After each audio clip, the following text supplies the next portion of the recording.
Chelsea, as we said earlier, is the other big club with still a lot of work to do, or certainly they're trying to do and add more to the squad. We mentioned Fofana, we mentioned Aubameyang. There's the Frenkie de Jong situation. So we're not going to go back again on how difficult it is to sign him because Barcelona owe him a lot of money. Yeah. But just purely on terms of profiling him, we know how talented he is, there's no doubt. But we also know that for him to function well and give his best, almost the whole team has to build around him and all the patterns of play have to start with him. Would Chelsea and Thomas Tuchel be ready to do that if de Jong comes? See, I'm not sure. I've watched a lot of de Jong. When I saw him at Ajax, I thought he was more dynamic. Although he played in a deep role, when he got on the board, he'd go past people and he'd still run forward, and he looked a dynamic player.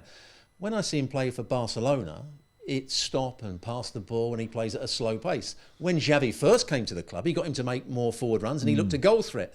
So what sort of player is he, and who would he play alongside at Chelsea? Conte has had an injury at the weekend, so Kovacic isn't ready at the moment. Yeah.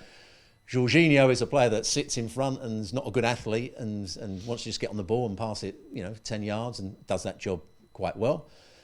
Where would de Jong fit with him? I'm not quite sure. He's not. He wouldn't be the forward-thinking midfield player. I think it might slow Chelsea down far too much. I was quite impressed with Chelsea against Spurs at the weekend. Yeah, me too. Much better than I thought they were going to be.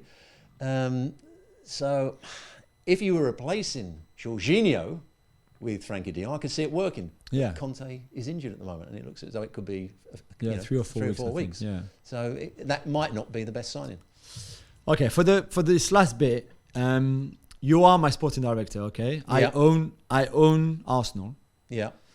Do you come for me for money to strengthen the squad, or are you happy with what you have if you're the Arsenal manager or sporting director?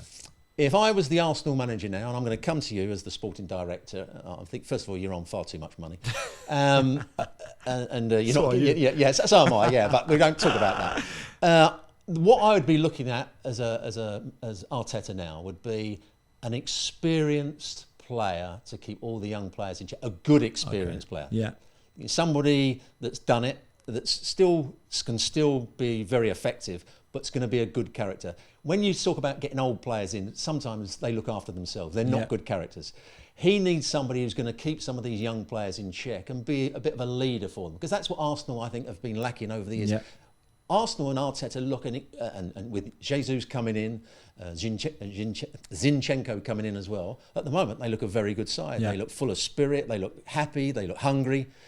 Just might need a player to come in. That's what people thought Xhaka possibly did, but he's not always shown to be a good character. True. So that's what I would be looking. Can we go and get a really experienced player? Maybe a Casemiro. Maybe. Or I'll tell you to stick with Xhaka and make him good. Okay, now you're the Tottenham manager. Yeah. What do you come to me for?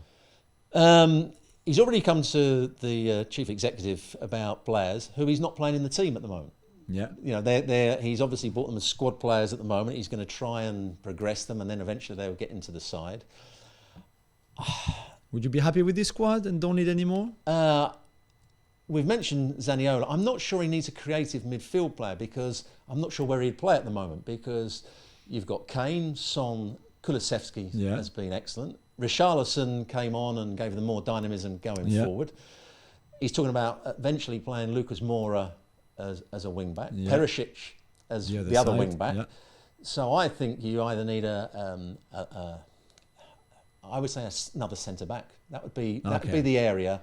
Davis does a good job on the left-hand side. Is he the best left-sided centre-back? You've got Longley, who came on loan. Longley, from but Barcelona. we saw him at Barcelona. He didn't have a good time. He hasn't played well for a couple of years, Longley. I would go for a top-quality centre-back. Dyer, I think, is an okay player. And at one point, he was England's number one pick. But I still think he's a liability. When people run at him, he makes poor decisions.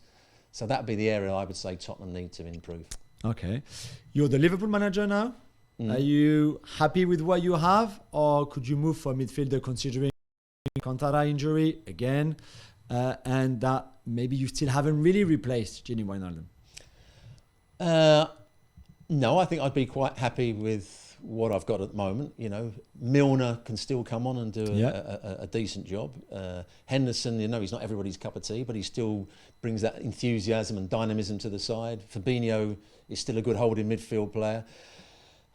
with the forwards they've got and the way they play, I don't think you need any more than Thiago as I know he's injured at the moment, but any more than Thiago as the really creative player. They've got their creativity from the fullbacks, from the front three. So I'd be quite happy if I was Jurgen Klopp with what he's got at the moment. Okay. And if you were in Pep's shoes, would you be happy as well?